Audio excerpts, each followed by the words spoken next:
오늘의 말씀은 시편 119편 9절에서 16절까지의 말씀입니다. 시편 119편 9절에서 16절까지의 말씀을 교독하도록 하겠습니다. 네, 다 찾으셨으면 제가 먼저 읽겠습니다. 청년이 무엇으로 그의 행실을 깨끗하게 하리이까? 주의 말씀만 지킬 따름이니이다. 내가 전심으로 주를 찾았사오니 주의 계명에서 떠나지 말게 하소서. 내가 주께 범죄하지 아니하려 하여 주의 말씀을 내 마음에 두었나이다. 찬송을 받으실 주 여호와여, 주의 율례들을 내게 가르치소서. 주의 입의 모든 규례들을 나의 입술로 선포하였으며 내가 모든 재물을 즐거워함 같이 주의 증거들의 도를 즐거워하였나이다. 내가 주의 법도들을 작은 소리로 읊조리며 주의 길들에 주의하며 주의 율례들을 즐거워하며 주의 말씀을 잊지 아니하리이다. 아멘. 자리에 앉으시겠습니다. 이제 담임 목사님께서 체험 시리즈 세 번째 주제 말씀이라는 제목으로 말씀 전해 주시겠습니다. 할렐루야. 순전한 교회 주일 예배에 참여하시는 여러분 모두를 주님의 이름으로 환영합니다. 인사 나누실까요? 잘 오셨습니다. 사랑하고 축복합니다. 우리 기도하고 말씀 전하겠습니다. 하나님 감사합니다. 오늘 우리에게 주시는 주님의 말씀을 함께 누리기를 원합니다. 성령께서 충만하게 역사하시고 우리에게 말씀하여 주시옵소서. 감사드리며 예수 그리스도 이름으로 기도합니다. 아멘. 우리가 읽은 이 시편 119편은 아시는 것처럼 성경 전체에서 가장 긴 장을 소유하고 있는 시편입니다. 무려 176절에 달하는 분량을 가지는데요. 그래서 이게 119편을 읽다 보면 잘못하면 시험 들 수 있습니다. 언제 끝나는 거야? 할 정도로 계속 읽어야 됩니다. 그런데 이 시편 119편은 특별히 이 많은 장이 무엇을 주제로 해서 이야기를 하냐면 말씀을 주제로 해서 이야기를 합니다. 그래서 말씀이 무엇인가를 알기 위해서 두드려야 되는 성경 구절들이 있다면 119편에서 이 말씀을 찾으면 큰 은혜가 있어요. 근데 이 119편이요 그냥 쓰여진 시가 아니에요. 이게 굉장히 계획되어 있어서 짜임새 있게 구성된 시가 119편입니다. 아주 치밀한 계산이 이 119편 안에 들어있습니다. 이 119편은 총 이 문단이라고 하는데 이거 시를 문단, 우리는 그냥 일반 산문을 문단으로 보는데 시가 행으로 구성되어 있고 행이 모여있는 문단 같은 것들을 연이라고 그래요. 그래서 몇 개의 문장이 한 의미로 해서 문단으로 들어가 있으면 그걸 연이라고 그러는데 이 119편은 총 22개의 연으로 구성되어 있어요. 그리고 한 연마다 정확하게 8개의 문장이 들어갑니다. 이게 바뀌지가 않아요. 정확하게 8개의 구절이 들어가요. 그리고 이 한 개의 연에 속한 이게 22개의 연이요. 히브리어 알파벳 첫째 단어를 그대로 따랐어요. 그래서 이 한 연에 속한 모든 8개의 문장의 첫 자는 알파벳이 같아요. 그래서 영어로 A라면 그 A연에 속한 문장들은 다 A로 시작하는 거예요. 의도를 가지고 아주 철저하게 계산해서 그래서 22개의 히브리어 알파벳이 끼어 맞춰지는 마치 이 보석 세공사가 한 글자 한 글자를 깎고 다듬듯이 말씀을 향한 사랑을 최고의 예술로 빚어낸 작품이 시편 119편입니다. 근데 특별히 함께 읽은 본문 9절부터 16절은 두 번째 연에 속합니다. 제가 말씀드렸잖아요. 8개의 문장, 그러니까 8개의 장이 모여서 하나의 연이 된다고. 그래서 9절부터 16절이 또 두 번째의 연이 되는데 이 모든 9절부터 16절의 문장은 두 번째 히브리어 알파벳인 베트로 시작돼요.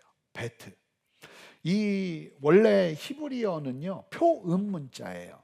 그러니까 어떻게 말하고 표현하느냐에 따라서 이 문자를 구성했는데 이 알파벳은 상형 문자예요.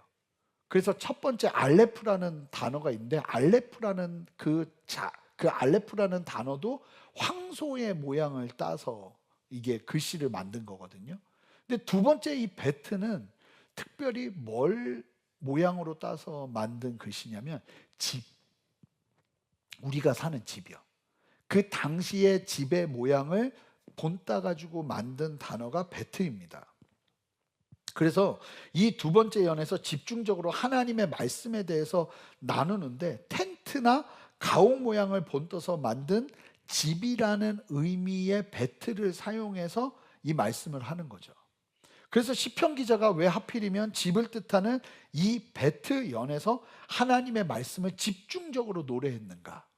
그것은 다른 것이 아니라 말하고자 하는 거예요.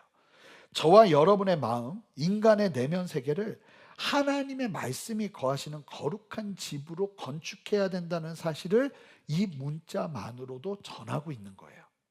그래서 건축가가 설계도 없이 집을 지을 수 없는 것처럼 성도 역시 하나님의 말씀이라는 설계도 없이는 거룩한 집을 세울 수 없음을 말하는 겁니다. 특별히 오늘 우리는 역사상 그 어느 시대보다 마음을 지키기 어려운 세상을 살고 있습니다. 눈을 뜨는 순간부터 잠드는 순간까지 스마트폰이나 미디어를 통해서 헤아릴 수 없는 정보와 이미지가 우리의 내면으로 쏟아져 들어오고 있죠. 문은 활짝 열려 있는데 문지기가 없는 느낌이에요. 이런 세대에 우리가 어떻게 온전한 성도로 이 땅을 살아낼 수 있을까? 성도로 살아가기 위해서 우리는 우리의 삶을 무엇으로 채워야 될까? 이 부분에 대한 답을 오늘 말씀이 전달을 할 겁니다. 자, 이 질문의 답을 함께 발견하기를 원하는데요. 9절 말씀 한 목소리로 읽습니다. 청년이 무엇으로 그의 행실을 깨끗하게 하리이까? 주의 말씀만 지킬 따름이니이다. 이 청년은 여러분 어떤 시기인가요? 지금 청년인 분들도 많이 있지만 여러분 청년은 인생의 에너지가 가장 많이 끌어오르고 소리 조금만 더 키워주시면 좋을 것 같아요. 가장 많이 끌어오르고 그만큼 유혹에 가장 쉽게 노출되고 수많은 선택을 해야 되는 시간이 청년의 시기라고 볼 수 있죠. 여러분의 청년의 시기는 어떠셨나요? 참 많은 유혹에 노출되고 죄를 끊겠다고 눈물로 회개하고도 얼마 지나지 않아 같은 죄의 늪에 빠져 허우적거리는 자신을 발견하는 그런 시대 아니던가요? 그런데 그런 유혹이 많은 청년의 시기에 행실을 깨끗하게 하는 게 얼마나 어렵습니까? 죄를 짓지 않고, 아니 내 삶의 행동 양식 자체를 정결하게 하기 위해서 여러분 이 무엇을 해야 될까요? 여러분 참 쉽지 않은 시기거든요. 죄를 짓지 않는 것, 유혹거리를 만들지 않는 것, 이런 것이 청년을 깨끗하게 한다고 이야기하지 않아요. 여러분 오늘 말씀 다시 한번 이 9절 말씀을 띄워주세요.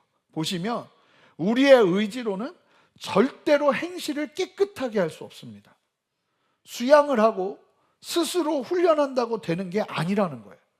성경은 우리의 행실을 깨끗하게 지키는 유일한 길은 주님의 말씀을 지키는 데 있다고 말합니다. 여기서 지킨다는 의미가 뭐냐면요, 이게 샤마르라는 단어가 사용되는데 원수로부터, 그러니까 말씀을 지켜, 그러면 막 그걸 말씀대로 행해야 돼, 이 의미보다 이 지킨다는 의미가 보호한다, 간직한다는 의미가 훨씬 강해요. 원수로부터 소중한 것을 깊게 보호하고 방어한다는 전투적인 단어가 샤마르예요. 근데 여기서 그 단어가 쓰였다는 거예요. 청년이 무엇으로 행실을 깨끗하게 하는가? 그럴 수 있는 유일한 길이 있다면 내 말씀에 담기는 말씀을 샤마르하는 것, 세상의 어떤 유혹 속에서 지켜내고 보호하는 것, 간직하는 것, 희미해지지 않게 하는 것. 예를 들면 여러분들이 오늘 주일 말씀을 들었어요. 그럼 듣고 나서 이제 월요일쯤 됐는데 말씀이 희미해요. 그게 샤마르가 아니라 그 말씀을 지키는 거예요. 이 말씀이 그래요. 예, 말씀이 그렇게 지켜지면서 가는 거예요. 그렇게 걸어낼 때 내 행실이 깨끗해진다는 거예요. 그럼 우리가 왜 죄 가운데 거하는가? 말씀이 희미해졌기 때문이에요. 말씀이 내 안에서 지켜지지 않았기 때문이라는 거예요. 결국 말씀이 내 삶에서 살아날 때 우리의 행실은 정리되고 온전해지는 거예요. 그럼 말씀을 어떻게 지키는가? 이 성경이 말하는 말씀을 지키는 방법이 오늘 본문에서 계속 설명이 됩니다. 10절 말씀 한 목소리로 읽겠습니다. 함께 읽습니다. 시작. 내가 전심으로 주를 찾았사오니 주의 계명에서 떠나지 말게 하소서. 여러분, 여러분들의 인생에서 예수님을 아니면 하나님의 은혜를 전심으로 찾으면서 매달리는 이유가 뭡니까? 대부분은 세상적인 필요를 위해서 찾을 때가 많아요. 하나님, 나 좀 도와주세요. 하나님, 이 문제를 해결해 주세요. 이런 걸 위해서 하나님을 대부분 찾죠. 근데 성경을 잘 보면요, 훨씬 원론적이에요. 왜 하나님을 찾아야 되는가? 신앙을 지키기 위해서 찾아요. 말씀을 내 안에서 간직하기 위해서 찾아요. 하나님의 뜻대로 살기 위해서 하나님을 찾아요. 여러분, 이 순전함이요, 우리 안에 있어야 돼요. 다른 목적과 목표로 하나님을 찾는 것과 신앙생활 제대로 하려고 하나님을 찾는 건요, 차원이 다른 찾음이에요. 하나님을 전심으로 찾는데 왜 찾는가? 말씀이 내 안에 떠나지 않게 하기 위해서 찾는다는 거예요. 결국 뭘 얘기하는 거예요? 기도라는 거예요. 이 말씀이 내 안에 지켜지기 위해서 하나님을 전심으로 찾으며 하나님과 동행해야 돼요. 그럼 동행하면서 뭘 누리는가? 말씀이 내 안에 지켜지는 역사를 누리게 된다는 거예요. 그러니까 근본이 튼튼해야 돼요. 하나님 앞에 왜 예배해요? 나의 필요보다 하나님 그분을 사랑함으로 예배하는 거예요. 참 이 제대로 된 찾음과 목마름과 붙들림이 얼마나 중요한지를 아셔야 돼요. 이 다른 목적과 다른 기대를 가지고 찾는 것이 아니라 점점 우리는 신앙생활을 하면 할수록 이 원론적인 영역이 튼튼해져야 돼요. 성도가 왜 하나님을 그렇게 새벽에 나오는 이유가 하루 종일 말씀이 막 희미해지니까 안 되겠는 거예요. 하나님 찾기 위해서 나오는 거예요. 내가 인생 살다 보니까 하나님은 온데간데 없고 나밖에 없고 세상밖에 없고 정신없이 사느라 막 그냥 그렇게 치이고 사는 거예요. 그러니까 하나님 찾아야 되는 거예요. 하나님이 나와 함께 하실 때 이 말씀이 지켜지니까요. 이 말씀을 삶 가운데 지켜내야 하고 이 일을 위해서 결국은 기도가 필요한 거예요. 여러분, 지난주에도 나눴지만 말씀이 강조되는 곳에 기도는 필수로 따라가는 거예요. 기도 없이 말씀이 삶에 새겨지지 않습니다. 말씀이 내 안에 지켜질 때 우리의 행실, 삶의 행동 양식이 하나님이 원하시는 모습으로 변화되는 거예요. 우리는요, 흔히 죄짓지 말아야지, 나쁜 습관을 끊어야지 하면서 마음을 억누르려 해요. 여러분, 이거는 건강한 성경이 제시하는 방향성이 아니에요. 이거 하지 말아야지. 그럼 제가 100% 장담하는데 더 하고 싶어져요. 이 사람의 죄성이 그래요. 이거 끊어야지 하잖아요. 그러면 그렇게 하고 싶은 게 사람 마음이에요. 어렸을 때 기억나지 않으세요?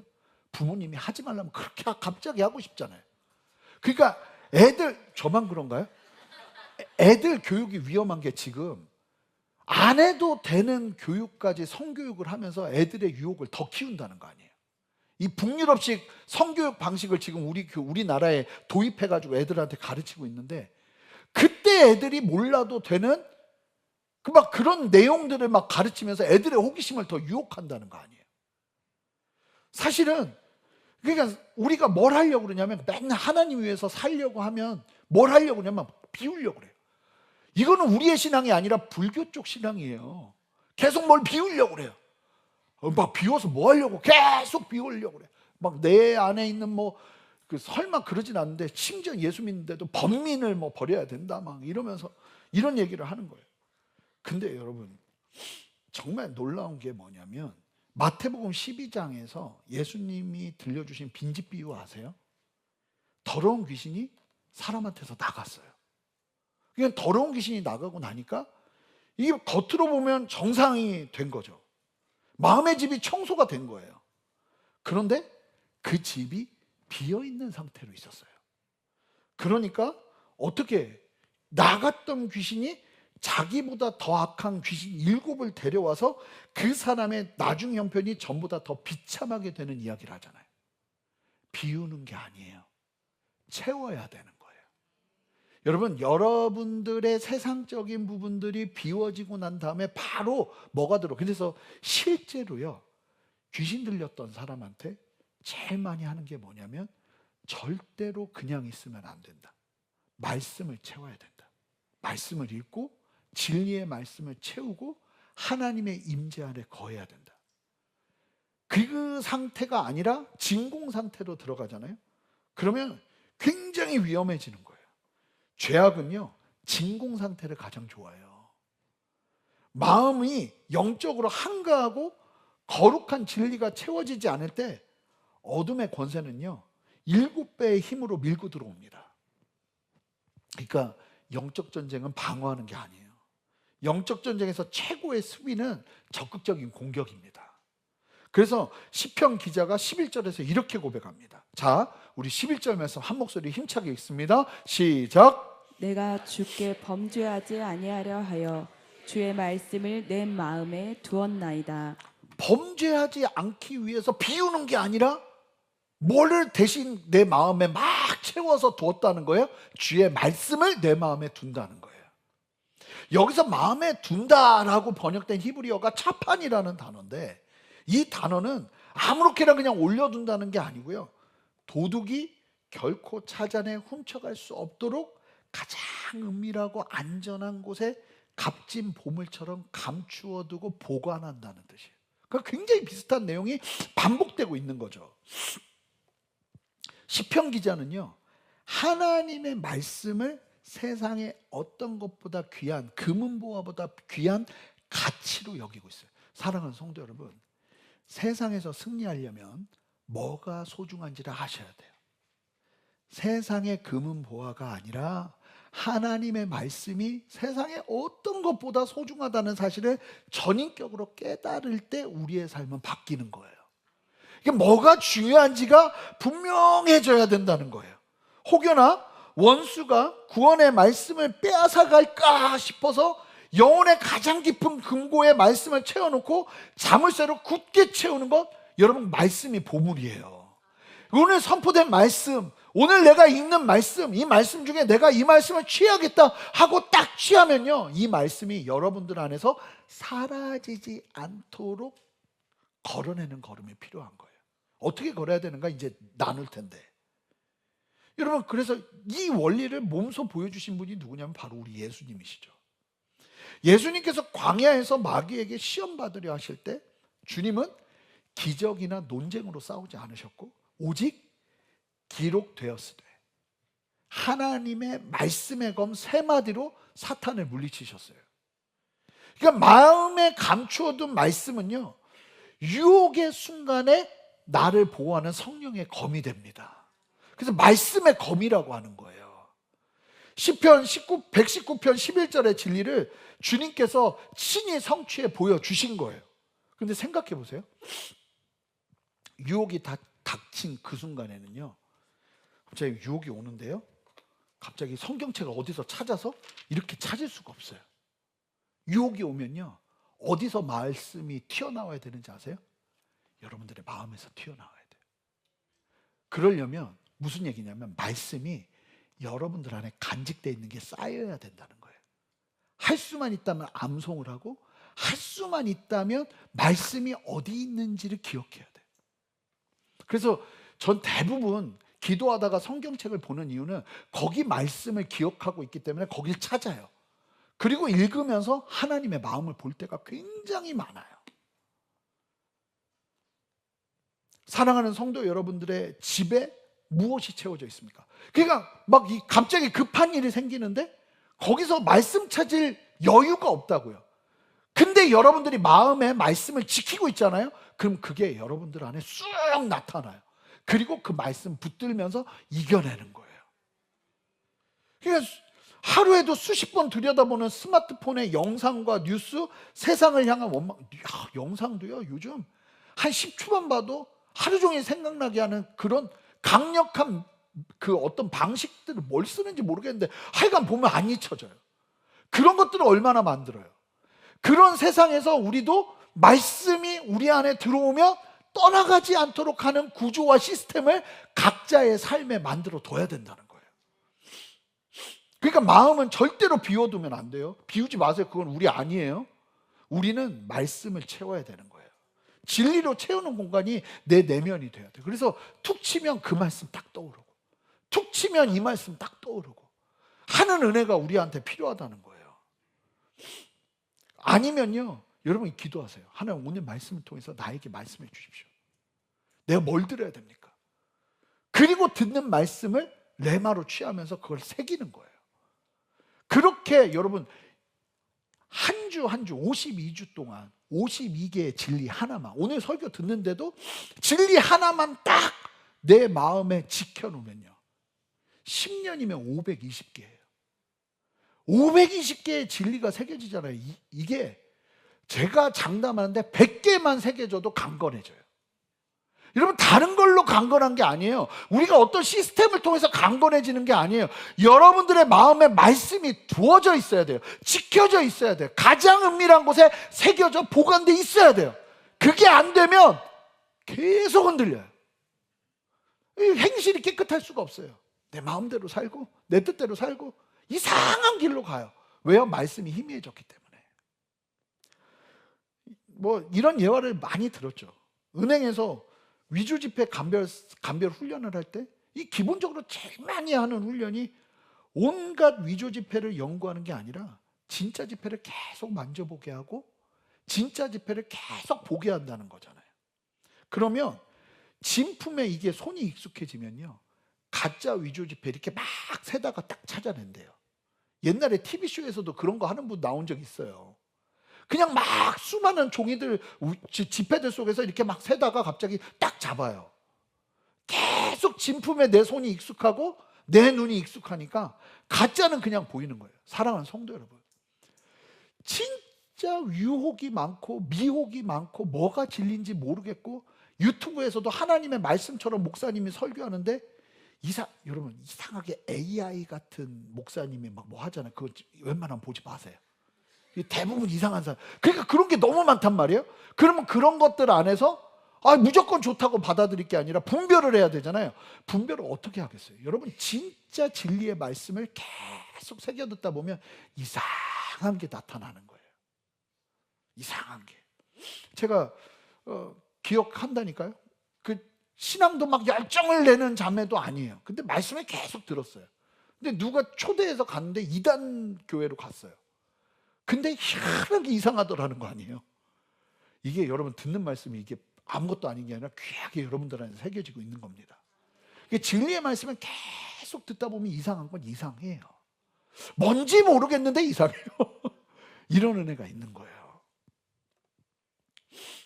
참 진리신 하나님의 말씀에 흠뻑 젖어 있을 때 우리의 영혼은 거짓이 다가오는 순간 즉시 분별하고 물리치게 되는 거예요. 말씀으로 채워진 마음이야말로 최고의 분별력이 임하고 최강의 방어막이 되는 거예요. 저는 어쩔 수 없는 상황이 감사하게도 항상 말씀을 보는 상황이잖아요. 저는 하루에 정말 계속 말씀 연구하고 말씀 보고 새벽 설교도 그냥 준비하는 법이 없어요. 저는 원고 없이 설교해 본 적이 한 번도 없어요. 철저하게 새벽 설교는 원고 양이 딱 있어요. 주일 설교 원고 양이 딱 있어요. 넘으면 넘었지. 우리 성도님들은 좀 줄기를 원하시겠지만 넘으면 넘었지 줄지는 않아요. 하여간 딱 있어요. 그거를 계속 연구하는 거예요. 계속 보고 하나님 앞에 묵상하고. 근데 말이 그렇지 쥐어 짜내는 것도 한계가 있어요. 365일 맨날 그 짓만 하고 있는데 매 때마다 신선하지 않아요. 그러면 또 어떻게 하면 기도하는 거예요. 별짓을 다 해요. 별짓을. 기도하다가도 안 되면 난 사우나를 가요. 뜨거운 물에서 또 그 말씀을 또 녹이는 거예요. 가만히. 그러다 보면 또 막 떠올라. 그게 잘 떠오르니까 난 사우나를 자주 가는 거예요. 다른 이유는 아닙니다. 제가 사우나를 좋아해서라기보다 이게 막 별짓을 다 하는 거예요. 근데 참 신기하게 이게 계속 담임 목사 하니까 제가 부목사 할 때는 제가 그래도 부목사 때 설교를 제일 많이 하고 있었어요. 그래봤자 일주일에 한 번이에요. 근데 담임 목사를 하니까 네버 엔딩 설교예요. 아니 이 설교는 끝이 안 나. 내가 그만둘 때까지 계속 이러고 살아야 돼요. 여러분 이게 대학 교수님들하고는 좀 달라요. 교수님들도 너무 좋죠. 근데 강의안 하나 만들어 놓으면 몇 번은 돌린단 말이에요. 이건 그럴 수가 없어요. 예화 좀 비슷하면 힘드시잖아요. 저희 어머니 예화, 저희 아버지 예화, 제 동생 예화. 어제 어머니랑 동생이 왔었는데 우리 성도님들이 말씀에서 너무 많이 들었어요. 우리 어머니가 너무 당황하시는 거예요. 도대체 무슨 소리냐? 이게 맨날 그러시잖아요. 그러니까 이건 하나님 앞에서 계속 이걸 해도 내가 6년이 지나니까 거의 그게 그거예요. 근데 여기서 막 새로 와야 되니까 또 막 하나님 앞에서 별짓을 다 하잖아요. 근데요, 이게 계속 쌓였잖아요. 한 6년? 근데도요, 내 6년 전과 너무 달라요. 정말 너무 달라요. 이게 보는 아유 장로님 할렐루야. 진짜 많이 달라요. 분별하는 마음이나 결정하는 영역이나 이게 보면서 오늘 말씀 준비하면서 이 말씀이 이게 진짜 놀라운 거구나. 저는 세상 방식을 신문을 더 연구한 게 아니라 뉴스를 더 연구한 게 아니라 세상의 학문을 연구한 게 아니라 말씀만 매달렸단 말이에요. 근데 말씀 안에 계속 머물고 말씀이 이걸 말하네? 이걸 말하네? 하나님은 이런 마음이시구나. 하나님이 이걸 좋아하시는구나. 이게 계속 쌓이다 보니까 이게 엄청난 분별력과 엄청난 결정을 하는 지혜를 갖게 되는 거예요. 저는 잠언 강의하면서도요, 진짜 많이 배웠어요. 잠언이 사실 암고 같아요. 너무 어려워요, 말이. 반복도 많고. 근데 설교를 하면서 말씀을 분해하고 해석하니까 잠언을 통해서 얼마나 많은 도전을 받았는지 몰라요. 이 진짜 젊은 세대들이 잠언을 읽어야 되더라고요. 근데 그냥 읽으면 안 돼요, 이게. 의미가 다 비유적으로 들어있어서 이걸 좀 해석하면서 읽는 게 필요해요. 그래서 잠언에 관한 좋은 해석된 책이 있으면 좀 같이 보면서 보시면 좋겠다 하는 생각도 들더라고요. 할 수만 있으면 여러분 마음에 말씀을 많이 채우세요. 아멘. 암송하시고 좋은 말씀은 암송하시고. 근데 보시면 이 말씀이 얼마나 가치 있는 것인지를, 그래서 시편 119편에 보면 하나님의 말씀을 다른 식으로 총 8가지로 표현을 하거든요. 표를 한번 보여주시겠어요? 보세요. 하나님의 말씀이라고 해놓고서요, 하나님의 교훈 전체를 의미하는 토라라고도 표현을 하고 증거라고도 해요. 하나님이 친히 확증하신 언약. 그래서 이 말씀을 많이 읽으면 이 증거가 많아지는 거예요, 사람 안에. 그리고 판단과 규례. 그러니까 판단력과 이게 절대적인 기준을 계속 접하다 보니까 여러분들 안에 판단력과 이 규례가 일어나고 율례, 불변함을 의미하면서 여러분들이 이 율례의 말씀 안에 거하게 되고, 말씀, 인격적 소통을 의미하거든요, 여기서 말하는 거. 그러니까 주님과 이 말씀을 통해서 인격적인 소통이 계속 일어나요. 구체적인 행동 지침이 말씀 안에서 정해져요, 성도가. 계명, 마땅한 의무, 내가 뭘 해야 될지 말아야 될지를 볼 수 있는 눈이 생긴다고요. 약속, 하나님의 신실함을 붙들기 시작하는 거죠. 그러니까 말씀이 없으면 신실함을 붙드는 믿음도 없어요. 그렇다면 이 귀한 말씀을 우리가 날마다 마음에 채우기 위해서 무엇을 해야 되는가?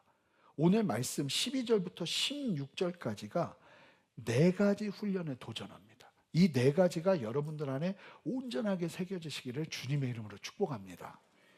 첫 번째는요, 12절 보세요. 찬송을 받으실 주 여호와여, 뭐라고 말해요? 주님께서 직접 주의 율례들을 나에게 가르쳐 달라고 그래요. 여러분, 제가 설교를 하지만 이 설교 속에서도 성령께서 직접 여러분들을 가르칠 수 있도록 마음을 여셔야 돼요. 그리고 여기서 여러분들이 제 제가 전하는 말씀 속에서도 성령 안에서 여러분들의 말씀으로 취하는 영역이 반드시 있어야 돼요. 여러분, 인간의 이성으로, 지성으로 말씀의 신비한 의미를 깨닫는 게 아니에요. 이 말씀은 참 신기해서 공부 많이 한다고 잘 깨닫는 게 절대 아니에요. 성령의 조명이라고 그래요. 이걸 신학적인 표현으로. 성령께서 내 마음에 빛을 비춰 주셔야 말씀의 의미가 해석이 돼요. 그래서 여러분, 하나님을 갈망하면서 기도하셔야 돼요. 말씀은. 그러니까 기도가 같이 가야 된다고 나누었지만 다시 한번 강조하는 건 뭐냐면, 성경을 펴기 전에 어떤 기도를 하셔야 되냐면, 주님, 저는 연약하오니 가르쳐 주십시오. 그래서 우리 장로님들이 대표 기도하실 때 꼭 말씀을 위해서 기도하시잖아요. 오늘 선포되는 말씀 하나님 역사해 달라고 기도하잖아요. 그 기도가 우리 안에 아멘으로 와야 되는 거예요. 주님, 저는 연약합니다. 제 머리로 이해할 수 없습니다. 제 삶에서 제가 들어야 될 말씀이 뭡니까? 여러분, 때로는요, 나는 돈 때문에 막 힘든데 어느 날 말씀이 선포되는데 관계에 대한 말씀이 와요. 근데 하나님과의 관계. 근데 나는 돈의 문제에 사로잡혀 있었는데 그 말씀을 듣다가 깨닫는 거예요. 뭘 깨닫는가? 돈이 문제가 아니라 내가 하나님과의 관계에 문제가 있구나. 내가 이걸 잡아야지. 이 말씀이 이렇게 역사되는 거예요. 그러니까 여러분들이 집중하는 그 부분이 말씀으로 나타나기를 바라는 게 아니라 하나님이 나에게 말씀하기를 원하시는 영역이 말씀 가운데, 예배 가운데 펼쳐질 수 있도록 여러분 열어놓고 기도하셔야 되는 거예요. 근데 뭐라고 말하냐면, 찬송을 받으실 주 여호와여 하면서 주의 율례들을 내게 가르쳐 달라고 한단 말이에요. 그러니까 이 말씀을 강의실 안에서 학습하는 수준으로 하는 게 아니라 찬송과 경배가 일어나는 예배 속에서 하나님을 만나며 어우러지는 역사가, 말씀이 채워지는 은혜 가운데 그 역사 속에서 말씀이 채워지는 은혜가 나타나는 거예요. 그래서 하나님을 높이는 예배의 자리에 있을 때 말씀이 지식이 아니라 생명이 되는 역사가 일어날 가능성이 훨씬 커요. 그래서 여러분, 예배가 굉장히 중요한 거고 우리의 예배의 핵심에 말씀이 있는 거예요. 그래서 하나님을 전심으로 높여드리고 난 후에 우리가 말씀을 들으면서 내 삶에 필요한 하나님의 말씀을 취하는 거죠. 그래서 여러분들의 중요한 통로가 오늘도 나에게 말씀하시는 주님을 만나는 시간이 되도록 예배 가운데 기대하시는 거예요. 그래서 미리 오셔서 어떤 기도 하셔야 돼요? 하나님, 오늘도 말씀을 통해 역사해 주십시오. 말씀해 주십시오. 두 번째, 13절 보세요. 여러분, 말씀을요, 입으로 선포하셔야 돼요. 그냥 말하지 않고 묵상으로 이렇게 읽는 게 아니라 막 소리치라는 게 아니라 이 말씀을 내가 말을 해야 돼요. 특별히 유대인들의 교육법인데요, 유대인들 학교를 가면 오전 시간 대부분을 말씀을 입으로 표현하면서 서로 말씀을 가지고 이야기하는 훈련을 계속 시켜요. 그러면서 유대인들이 정체성이 심겨지거든요. 근데 13절 보시면 주의 입의 모든 규례들을 나의 입술로 선포했다고 이야기해요. 그러니까 말씀이 머릿속에 지식으로만 머무는 게 아니라 입술을 열어서 소리내서 선포하고 고백하는 거예요. 내 귀가 듣도록. 오늘 은혜가 되는 말씀에 한 구절이 있으면요, 그 말씀을 삶의 자리에서 읽으세요. 외운다면 더 좋겠죠. 그래서 그거를 표현하는 거예요. 막 읽는 거예요. 내 귀가 듣도록 진리를 시인할 때, 여러분 놀라운 사실이 뭔지 아세요? 이게 내 귀로 듣는데도요, 그 선포되는 말씀 속에서 의심이 사라져요. 선포된 말씀 속에서 이 말씀이요, 내 심정에 더 깊이 새겨져요. 제가 개인적으로 기도하면서 받은 말씀인데 요즘 제가 계속 이 말씀을 읽어요. 내 귀에 듣도록. 근데 여러분들한테 은혜 별로 안 될 말씀인데 사도행전 14장 3절에서 4절이에요. 두 사도가, 이게 바울과 바나바가 1차 전도에 간 얘기거든요. 두 사도가 오래 있어 주를 힘입어 담대히 말하니 주께서 그들의 손으로 표적과 기사를 행하게 하여 주사 자기 은혜의 말씀을 증언하시니. 그 신의 무리가 나뉘어 유대인을 따르는 자도 있고 두 사도를 따르는 자도 있는지라. 저는 뭐 제가 저를 싫어하는 분들이 있다 이런 거 절대 아니에요. 근데 이 말씀을 듣는데 갑자기 뭐가 내 마음을 막 지배하기 시작했냐면, 야, 기적과 이사를 드러내고 하나님의 말씀의 능력이 드러나는데도 나를 죽이려는 사람이 있고 나를 따르는 사람이 있구나. 아니, 사도도 그랬는데 우리의 인생은 어떨까 하면서 그게 이렇게 저한테 위로가 되는 거예요. 누군가는 나를 싫어할 수 있지, 누군가는 나를 미워할 수도 있지. 그러나 내가 하나님 앞에, 그래, 이걸 보자. 내 손에서 표적과 기사, 하나님의 살아계심이 함께 하는가? 내 인생에 하나님의 말씀이 울려 퍼질 때 하나님의 역사가 함께 하는가? 난 막 그거 읽을 때마다 이게 막 새겨지는 거예요. 그래서 계속 읽어요, 요즘. 그 옆에서는 별 은혜가 안 되죠. 이거 도대체 뭔 말이야? 근데 나한테는 은혜가 되니까 내가 이 말씀을 계속 읊조리는 거예요. 계속 읽는 거예요. 근데 읽을 때마다 막 내용이 더 막 풍성해져요. 그러니까 여러분, 말씀을 선포하셔야 돼요. 입술로요, 읊어내셔야 돼요. 그러다 보면요, 이게 내 안에서. 그래서 가정에서 자녀들과 함께 소리내어 성경을 읽으세요. 출근길에 말씀 한 구절을 입으로 암송하는 습관을 가지세요. 작은 실천들이 쌓여서 우리의 영적 기류를 바꾸는 거예요, 여러분. 15절 보세요. 세 번째, 이 비슷한데요, 끊임없이 읊조리며 되새김질하는 거예요. 읊조리다는 입속으로 낮게 중얼거리며 반복하며 되뇌는 거예요. 그러니까 여러분들이 말씀을 선포하는 것과 쉽게 말하면 묵상하는 게 없으면 말씀이 지켜지지 않아요. 자, 오늘도 선포된 말씀을요, 여러분들이 삶의 자리에서, 자, 지난주 어제 어떤 말씀을 들었지? 여러분들이 생각하고 그 말씀을 묵상해내지 않으면 여러분들 안에 선포된 이 말씀의 은혜는 희미해집니다. 행실을 깨끗하게 할 수가 없어요. 여러분들이 함께 주님이 주시는 은혜 안에서 어떤 말씀도 다 똑같아요. 그러니까 여러분들에게 선포된, 여러분들의 마음 가운데 새겨진 말씀이 여러분들 안에 읊조려져야 돼요. 짐승이 먹이를 오래 되새김질하면서 제 피와 살로 만드는 것처럼 말씀을 종일토록 되새김질하면서 영혼 구석구석에 스며들게 하는 역동적인 묵상이 필요하다는 거예요. 그래서 우리가 지난주에도 봤잖아요. 여호수아 1장 8절.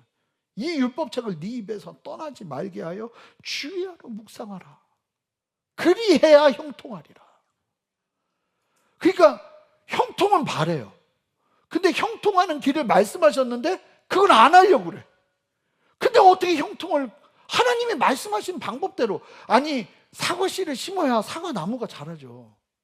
씨는 심지 않는데 나무가 자라기를 바라는 건 도둑놈 심보죠. 우리가 도둑놈일 수는 없는 거예요. 하나님 앞에서 정말 열려있는 마음으로 아침에 읽은 말씀 한 구절을 수첩에 적거나 마음에 담아 설거지할 때, 운전할 때, 잠자리에 들면서 곱씹어 보는 거예요. 15절 후반부에서 기자가 15절 보세요. 후반부에 주의 길들에 주의하며, 이 되게 새겨진 말씀은 우리의 실제 걸음, 우리의 삶의 방향을 바꾸는 거예요. 내 길들을 주의하기 시작해요. 이 말씀 때문에. 묵상은 책상에서 끝나는 게 아니라 여러분들의 삶의 길에서 완성되는 거예요. 저도 어제 그 새벽에 나눈 말씀, 누구든지 나를 따라오려거든 자기를 부인하고 자기 십자가를 지고 쫓으라. 저는 그것보다 그 다음 말씀. 만약에 여기서 하나님 안에서 죽지 않으면, 내가 거기서 그냥 여전히 살아있으면 우리는 결국 다 죽을 거래. 구원과 상관없다. 근데 구원받기를 원하고 구원을 받는다면 우리는 반드시 죽는다는 거예요. 전 그 말씀이 계속 묵상이 되는데 갑자기 한쪽으로는 염려가 되는 거예요. 어떤 염려? 야, 이거 잘못하면 예수 믿는다 하면서 내가 펄펄 살아서 내 마음대로 사는 성도들이 여전히 신앙생활하면서 가득한다면 내가 하나님 앞에 어떻게 설까? 별 생각이 다 드는 거예요. 내가 철저하게 죽어야 돼요. 누구든지 자기를 부인하고, 여기서 부인한다는 단어가 베드로가 예수님 부인할 때 했던 단어랑 똑같아요. 모른다, 나 그 사람 모르는 사람이다. 우리 스스로를 하나님 앞에서 나 이전에 난 모릅니다. 이게 안 되면, 그래서 어떤 상황에서도 나를 위해 뭐를 위해 막 이러는 걸음이 조정되지 않으면 절대로 구원과 상관없을 거라는 거예요. 그러니까 이 말씀이 막 묵상이 되는 거죠. 여러분들도 한번 묵상해 보세요. 그럼 그 말씀이 얼마나 놀랍게 다가오는지. 그리고 저는 말씀을 새기는 데 있어서 가장 중요한 네 번째 원리, 말씀이 주는 거룩한 기쁨의 맛을 보셔야 돼요. 기쁨의 맛. 말씀을 새겼는데 기뻐. 이게 내가 경험한 기쁨하고는 차원이 다른 기쁨이에요. 자, 14절. 내가 모든 재물을 즐거워함 같이 아니 돈 싫어하는 사람 어디 있어요? 돈 벌면 막 좋죠. 근데 그렇게 즐거워함 같이 뭐라고 말해요? 주의 증거들의 도를 즐거워했다는 거예요. 막 이게 주님이 말씀이 내 안에 증거가 되는 이 진리의 말씀이 내게 새겨지는 기쁨이 막 너무 좋았다는 거예요. 16절. 주의 율례들을 즐거워해서 주의 말씀을 잊지 않았다는 거예요. 이게 너무 즐거우니까 잊혀지지가 않는. 여러분, 나는 평생 이게 무슨 말인지 모르겠다, 아유 이게 무슨 소리야 하는 분들은 너무 안타까운 거예요. 여러분, 하나님 앞에 기도하셔야 돼요. 오늘 하나님, 내 안에 이 맛을 보게 해달라고. 여러분, 그래서 14절 16절을 함께 한번 읽어볼까요? 14절 먼저 한 목소리 힘차게, 이게 내 고백이기를 원합니다 하는 마음으로 힘차게 읽어보세요. 시작. 내가 모든 재물을 즐거워함 같이 주의 증거들의 도를 즐거워하였나이다. 16절 시작. 주의 율례들을 즐거워하며 주의 말씀을 잊지 아니하리이다. 그러니까 우리의 걸음은요, 막 억지로 막 죽을 것 같은데 하는 수 없이 이런 게 아니에요. 통장에 재산이 쌓일 때 느끼는 세상의 그 짜릿함.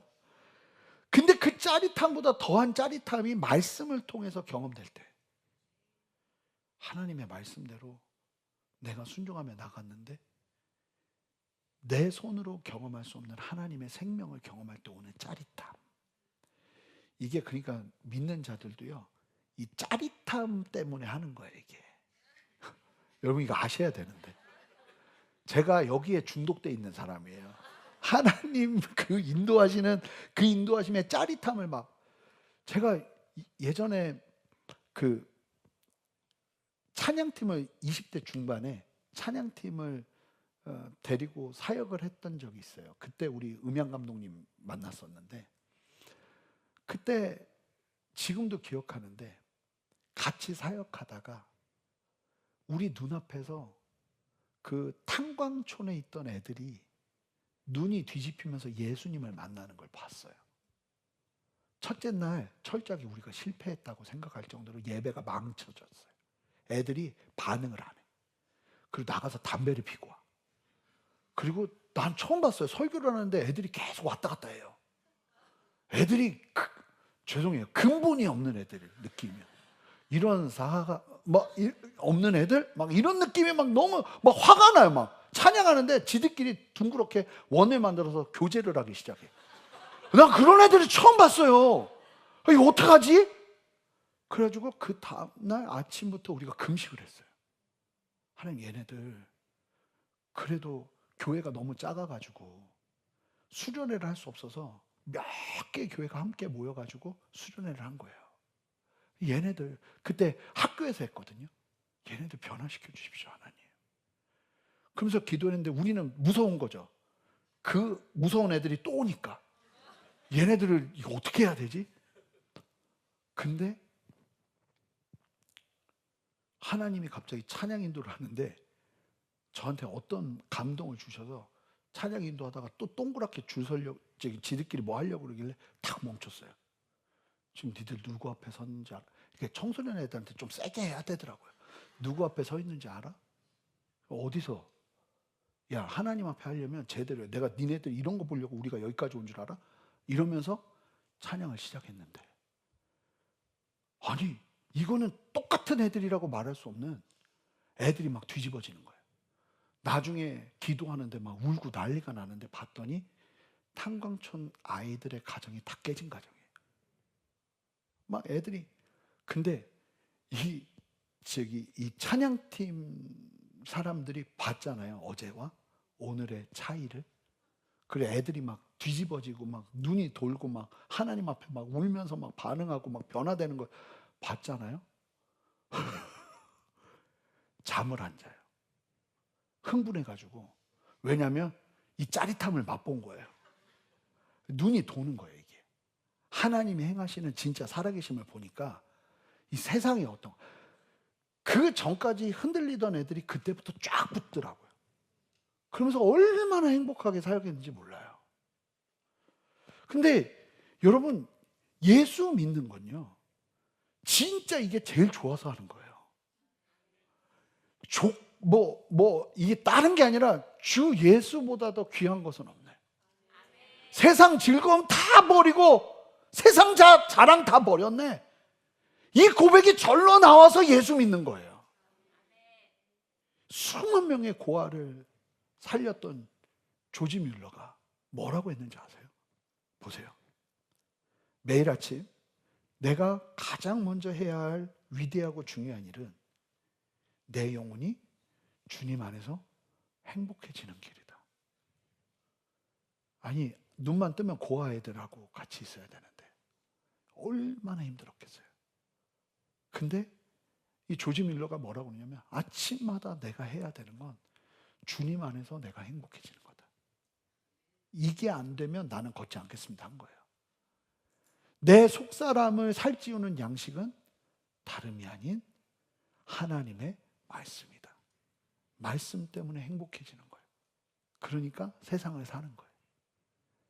이게 없으면 다른 행복을 계속 찾고 추구하는 이상한 성도가 돼요. 성도란 말도 어울리지 않죠. 성도는 종교적 습관만으로 유지되는 신앙을 갖지 않아요. 환난과 유혹 앞에서도 여지없이 무너질 수 있는 그런 걸음이라 할지라도 이 말씀이 진짜 꿀송이보다 달다는 것을 인격적으로 맛보기 시작할 때 세상의 유혹에 쉽게 넘어가지 않는 거예요. 압도되는 기쁨. 여러분, 이게 우리 안에 있어야 돼요. 여러분, 예수님 앞에 올 때마다 압도되는 기쁨, 나의 모든 것들을 그냥 압도하는 기쁨, 그 기쁨, 말씀이 부어지는 거룩한 희열이 세상이 주는 얄팍하고 찰나적인 쾌락을 완전히 덮어버리기 때문에, 그러니까 여러분, 죄와의 싸움에서 승리하는 길은 더 큰 말씀의 기쁨, 하나님의 은혜의 기쁨으로 보잘것없는 세상의 쾌락을 몰아내는 거예요. 어두운 방에서 어둠을 빗자루로 쓸어낼 수는 없지만 불을 켜는 순간 어둠은 그냥 사라지는 것처럼 말씀의 기쁨이 우리 안에 켜지기 시작할 때 죄의 어두움은 스스로 물러가는 거예요. 이미 그리스도의 보혈과 십자가의 대속으로 값없이 의롭다 하심을 받은 하나님의 자녀가 된 우리들, 이제 순종은 정죄의 두려움에서 나오는 몸부림이 아니라 이거 안 하면 난 죽을 것 같아서 하는 게 아니라 먼저 받은 사랑에 대한 감격과 기쁨과 희열 안에서 우리의 순종은 따라오는 역사. 복음이 먼저고요, 순종은 그 열매인 거예요. 여러분, 하나님의 영광과 기쁨이 먼저이고요. 그러니까 여러분들이 뭘 맛보셔야 되냐면 하나님의 그 놀라운 은혜와 사랑을 예배 때 맛보시고 기도 때 맛보시고 하나님은 그 하나님을 경험하셔야 돼요. 그러니까 내 영혼이 밤에 막 무슨 일이 있었는지 모르지만 하나님 앞에 서는 이 자리에서 행복해지는, 주님으로 만족한다, 주님이면 충분하다, 나는 그 감격 속에 설 때 여러분, 우리가 인생을 걸어내는 걸음이 달라지는 거예요. 히브리어 알파벳 베트가 집을 의미하듯 저와 여러분의 내면은 진리의 성령님이 거하시는 거룩한 성전이요 영광스러운 집인 줄 믿습니다. 그 영혼의 집을 빈 공간으로 방치하지 마세요. 한 주간 여러분 작은 체험을 시작해 보시기 바라요. 아침에 눈 뜨면 여러분 스마트폰보다 성경 말씀을 먼저 펴고 한 구절이라도 입술로 읊조리면서 그걸 입술로 선포하세요. 입조리면서 마음에 그 말씀을 새기세요. 잠들기 전 오늘 하루를 돌아보면서 오늘 내가 어떤 말씀 붙잡았더라 하면서 또 읊조리세요. 그러기 시작할 때 여러분, 그 성실한 신앙의 벽돌들이 채워지고 쌓여서 여러분의 마음은 어느새 말씀이 가득한 견고한 성소가 될 거예요. 눈을 뜨는 아침부터 잠자리에 드는 밤까지 내가 주께 범죄하지 아니하려 하여 주의 말씀은 내 마음에 두었나이다 하는 이 고백이 살아있기를 바랍니다.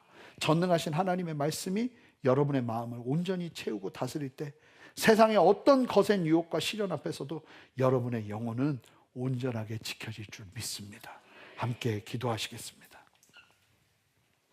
하나님, 주님의 말씀을 우리의 삶에 채우며 주 앞에 서는 우리 모두 되기를 원합니다. 성령이여 역사하시고 함께하여 주시옵소서. 감사드리며 예수 그리스도 이름으로 기도합니다. 아멘. 우리 다 같이 일어서시겠습니다. 우리 함께 이 찬양할게. 말씀 앞에서 경외함으로 주께 홀로 섭니다. 우리 함께 고백하며 나아가겠습니다. 말씀 앞에서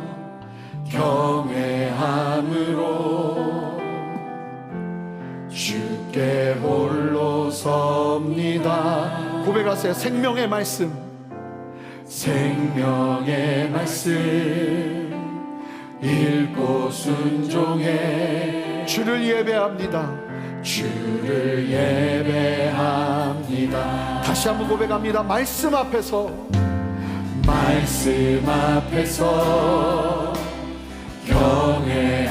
경외함으로 주께 홀로 섭니다. 생명의 말씀, 생명의 말씀 읽고 순종해 주를 예배합니다. 우리 함께 선포합시다. 기록된 말씀, 기록된 말씀 힘이 있어서 진리로 우리 거룩해 하며 거룩한 말씀, 거룩한 말씀 세세 영원히 복음이 되어 말씀하시네.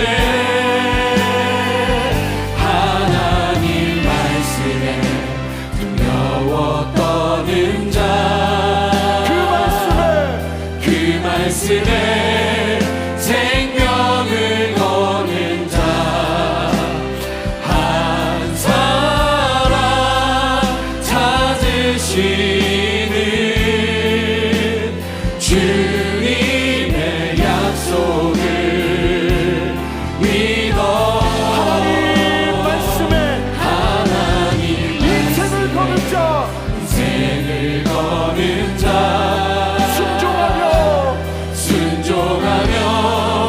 주 따라가는 자 영원한 하나님 나라 이뤄갈 주의 교회여 일어나라.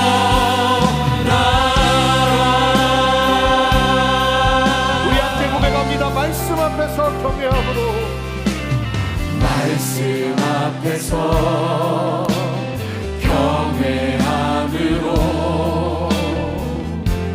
주께 홀로 섭니다. 생명의 말씀 읽고 순종해, 생명의 말씀 읽고 순종해 주를 예배합니다. 기록된 말씀 힘이 있어서, 기록된 말씀 힘이 있어서 아멘 진리로 우리 거룩해 하며 거룩한 말씀 세세 영원히 복음이 되어 우리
내 마음의 영적인 진공 상태를 하나님의 말씀으로 가득 세워 주시옵소서.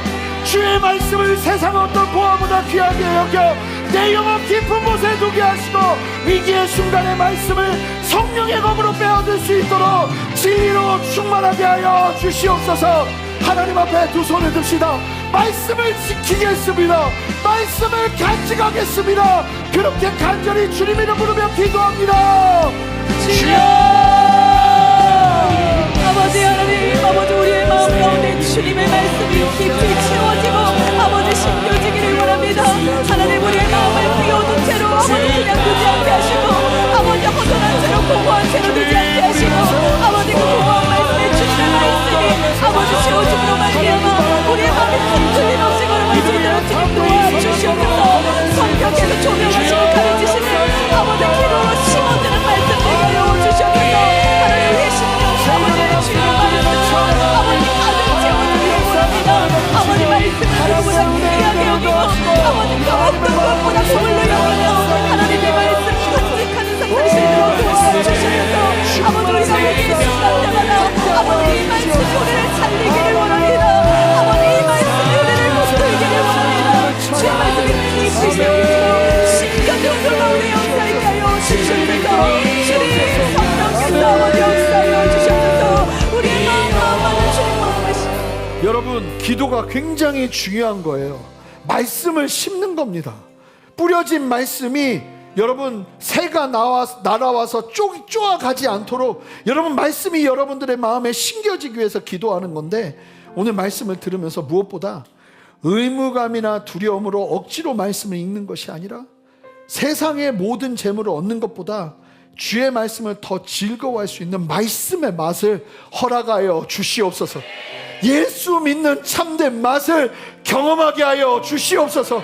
그 안에서 은혜와 사랑이 너무나 커서 세상의 얄팍한 쾌락과 유혹이 저절로 물러가는 압도적인 영광을 경험하게 하여 주시옵소서.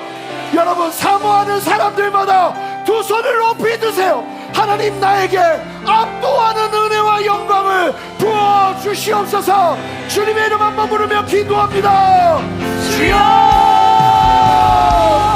하나님 아버지 오늘 아버지 말씀으로 아버지 주님의 그 말씀으로 압도되는 영광을 아버지 우리가 드리기를 원합니다. 하나님 주의 말씀이 우리에게 아버지 정말 살리는 말씀으로 아버지 느껴지게 하시고 아침마다 정말 주의 말씀으로 즐거워하며 아침마다 주의 말씀으로 행복을 찾는 아버지 저희들이 있을 수 있도록 도와주시옵소서.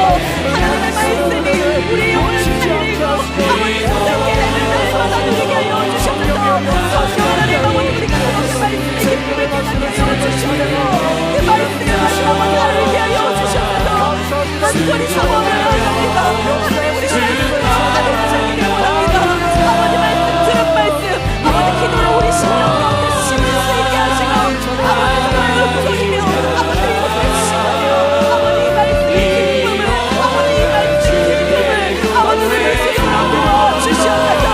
주님 위대하게 하시며 역사하시는 은혜 성령님께서 거치하시고 알려주시는 은혜 말씀을 읽을 때마다 조명하여 주시는 은혜가 아버지 우리 가운데 있게 하여 주시옵소서. 우리 마음 가운데 새겨지는 은혜가 있게 하여 주시옵소서. 하나님의 말씀을 살리는 경험을 아버지 나를 못하게 하여 주시옵소서. 성령적인 성만을 위하여 주시옵소서. 아버지 역사해 주시는 사랑을 기대하며 나아갑니다.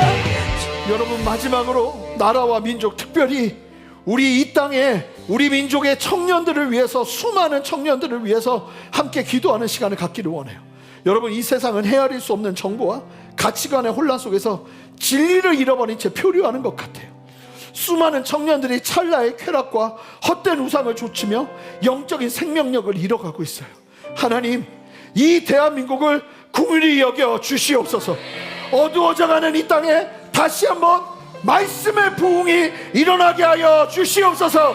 한국 교회와 다음 세대 청년들이 살아나는 역사를 허락하여 주시옵소서. 특별히 이번 주 금요일부터 있게 되는 우리 청년부 수련회 위에 함께 하셔서 우리 다음 세대들도 하나님의 사람, 말씀의 체험을 받는 사람들에게 역사해 달라고 하나님께 간절히 기도하며 나가겠습니다. 함께 주님의 이름 부르며 기도합니다. 주여, 아버지, 이 땅의 다음 세대, 아버지, 이 나라의 청년을 위해서 기도하며 나갑니다. 아버지, 우리 청년들을, 우리 다음 세대를 불쌍히 여겨주시고 주님 손으로 흔들어 주시옵소서. 하나님 기도하는 것은 아버지의 가시가 아버지 우리 청년들의 마음에 말씀의 불이 지펴지기를 원합니다. 아버지 말씀으로 일어나기를 원하며 아버지 말씀으로 일어나기를 원합니다. 하나님 살려주시옵소서. 아버지 그들의 영혼을 주님께 주시옵소서. 주님의 말씀에 아버지 일어나는 영혼들, 깨어지는 영혼들 되게 하여 주시옵소서. 아버지 이제 새로운 영혼을 주시옵소서. 아버지 고통의 영생이 하시고 아버지 말씀을 가운데 주님 만나며 아버지 누구나 주님 사랑하는 저희 힘을 세우고 도와주시옵소서. 아버지 이 시대의 주님 일어날 주의 교회여 우리 함께 전심으로 고백합시다.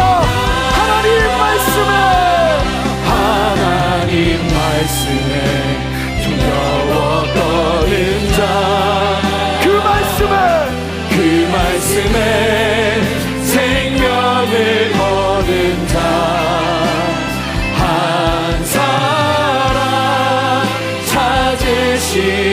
찾으시는 주님의 약속을 믿어 하나님 말씀에 인생을 거는 자 순종하며 주 따라가는 자 영원한 하나님 나라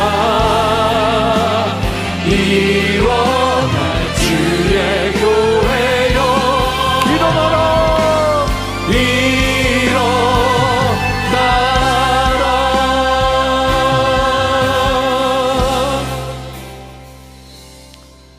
무엇을 채웁니까? 무엇을 지킵니까? 하나님, 내 인생에서 지키는 내 마음은 무엇입니까?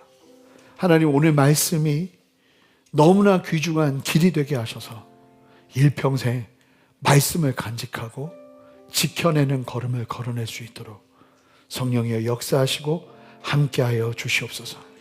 주님 바라보게 하시고 하나님 의지하게 하시고 하나님 앞에 정말 말씀의 사람이 누리는 참된 기쁨과 행복을 누리며 조지 뮬러가 아니라 그 걸음이 나의 걸음이 되어 하루의 시작을 행복으로 말씀의 은혜로 말씀을 붙잡는 그 참된 꿀송이보다 단 그 맛을 경험하며 이 땅에서 세상을 절연히 끊고 주님을 바라보는 참된 걸음 걸어낼 수 있도록 역사하시고 함께하여 주시옵소서.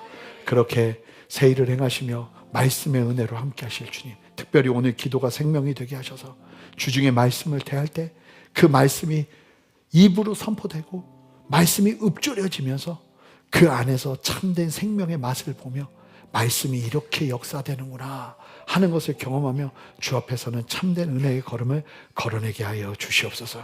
감사드리며 예수 그리스도 이름으로 기도합니다. 아멘.